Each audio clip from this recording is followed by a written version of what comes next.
Hi అండి. రీసెంట్‌గా మేమైతే పాండిచ్చేరి ట్రిప్ అనేది ప్లాన్ చేసుకున్నాం. వీకెండ్‌లో 3 డేస్ ట్రిప్ అనమాట. అందులో మేమేంటంటే పాండిచ్చేరిలో అన్ని ప్లేసెస్ కవర్ చేసినా, కవర్ చేయలేకపోయినా సరే పాండిచ్చేరికి చిదంబరం అనేది దగ్గర కాబట్టి, అందులోనూ తమిళనాడులో చిదంబరం ఫేమస్ కాబట్టి కంపల్సరీ వెళ్ళాలి అనుకున్నాం. ఒకరోజైతే అలా ప్లాన్ చేసుకున్నాం అనమాట.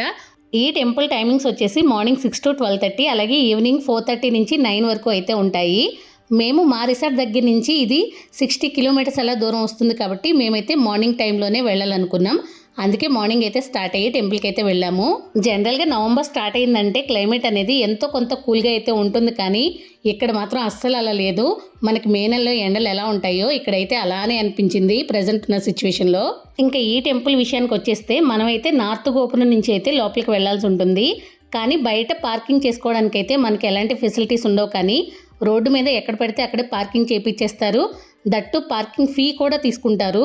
మన గుడి గోపురం నుంచి లోపలికి వచ్చేస్తూ ఉంటే మనకి రైట్ సైడ్లో అయితే అమ్మవారి టెంపుల్ అయితే ఒకటి ఉంటుంది. దానికి కొంచెం ముందుకు వెళ్ళగానే మనకి మెయిన్ టెంపుల్ అనేది వస్తుందన్నమాట. ఈ మధ్యలో మనకి కోనేరు అయితే ఉంటుంది. కాకపోతే కోనేరు అనేది ఇప్పుడైతే ఓపెన్లో లేదు. అక్కడ ఉన్న ఎండలకి మనం మెయిన్ టెంపుల్ లోపలికి వెళ్లే లోపే మన కాళ్ళు అయితే అంటుకుపోతూ ఉంటాయి.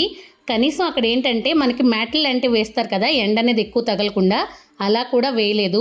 ఈ గుళ్ళో ఏంటంటే నటరాజస్వామికి పూజలు అయితే జరుగుతున్నాయి. చుట్టూరు కొన్ని గ్రూప్ టెంపుల్స్ లాగా కూడా ఉన్నాయి.